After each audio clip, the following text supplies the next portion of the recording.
শুভ সকাল বন্ধুরা। সকাল সকাল দেখছি বাজার থেকে বাজারও নিয়ে এসেছে। আর আজকে রোজা আছি বলে আবার একটু ফলও নিয়ে এসেছে। এখানে শাঁকা আলু, আপেল আর শশা এনেছে। আর দেখছি মাছ এনেছে। কি মাছ এনেছে খুলি আগে, তারপরে বুঝতে পারবো যে কি মাছ এনেছে। ফলগুলো আগে তুলে একটা চুপড়িতে করে রেখে দিলাম। আর উচ্ছে এনেছে, উচ্ছেগুলো একটা পাত্রে ঢেলে নিলাম। অনেক দিন হলো উচ্ছে খাওয়া হয়নি, আজকের এই উচ্ছেটাই রান্না করব। মিশনে যাব সন্ধ্যার পরে ইফতার করে, আজকে রাতে ওখানেই থাকবো। তাই মেয়েটা একটু পাস্তা নিয়ে যেতে বলেছিল, তাই ওদের জন্য একটু পাস্তা রান্না করব। একটু বেশি করে রান্না করব যাতে সমস্ত মেয়েদের একটু একটু করে দিতে পারি।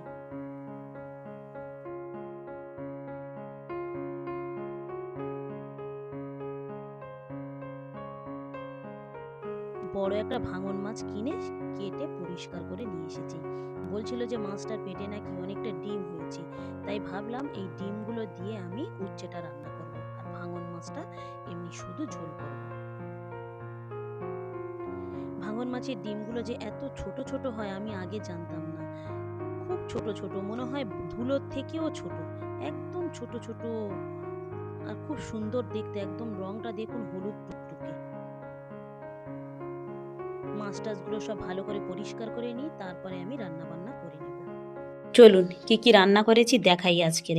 বাজার থেকে তো যে সকালবেলা মাছ এনেছিল দেখুন, এই সেই ভাঙন মাছের ঝোল করেছি সরিষা বেটে, এই সরিষা নয় জিরে বেটে কাঁচা লঙ্কা দিয়ে। বাঁধাকপি আলুর তরকারি, এই যে বাঁধাকপি আলুর তরকারি।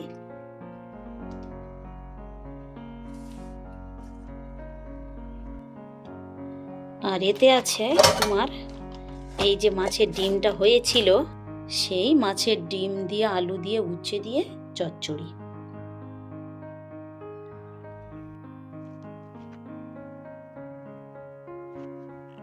রান্না বান্না তো হয়ে গিয়েছে, এবারে আমি কাপড় চোপড় পরিষ্কার করে গোসল করে নেব।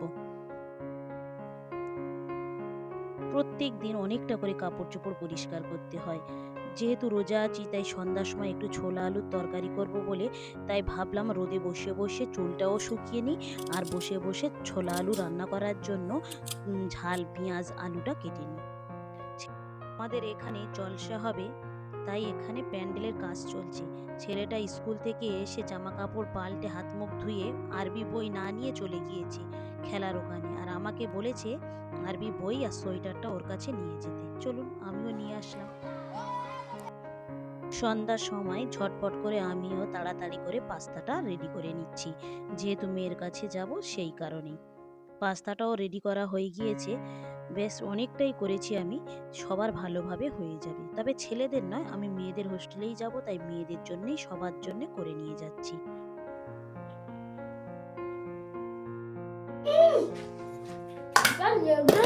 মজা হয়েছে?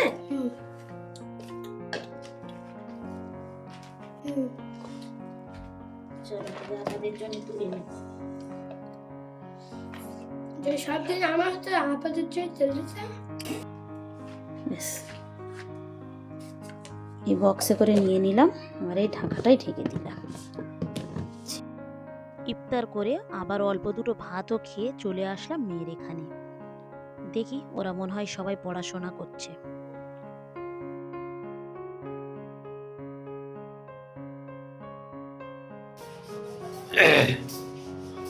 এই তো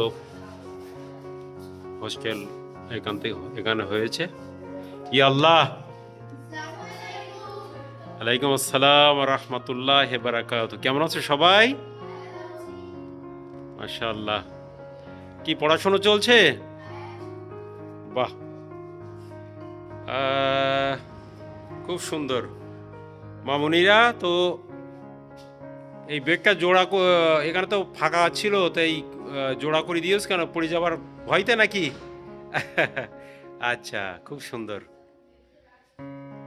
যাক, সকালে খাওয়া দাওয়া হয়েছে? মাশাআল্লাহ।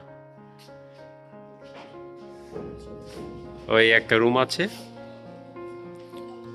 বাইরে এই বেডগুলো পড়েছে, আর ভিতরে এই রুম।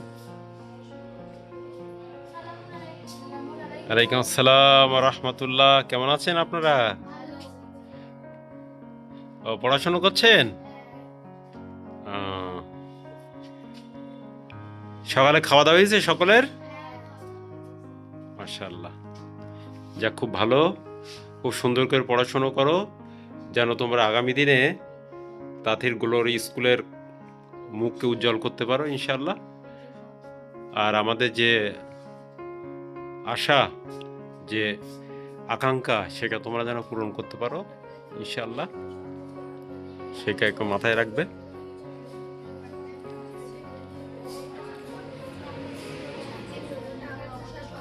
এটা ভিতরের কেওসা মেন রোড হচ্ছে, এই সোজা গিয়ে মেন রোড, এইটা ওদের বাথরুম, মানে গোসলখানা আর কি, এটা গোসলখানা।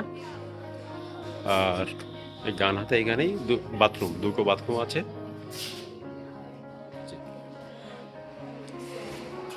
এখানে একটা বেড দেওয়া হয়েছে।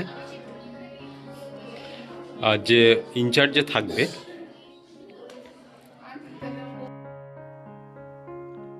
কিছুক্ষণ পরে ওদেরকে খেতে দিতে ওরা সবাই বসে একটু খাওয়া দাওয়া করছে।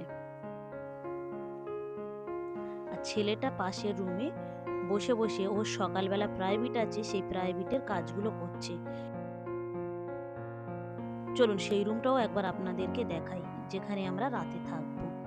ভিডিওটা তাহলে এখানেই শেষ করছি। ভালো থাকবেন, সুস্থ থাকবেন, আর ব্লগটি কেমন লাগলো অবশ্যই জানাবেন। ভালো লাগলে একটা সাবস্ক্রাইব করে দেবেন। দেখা হবে পরবর্তী ব্লগে।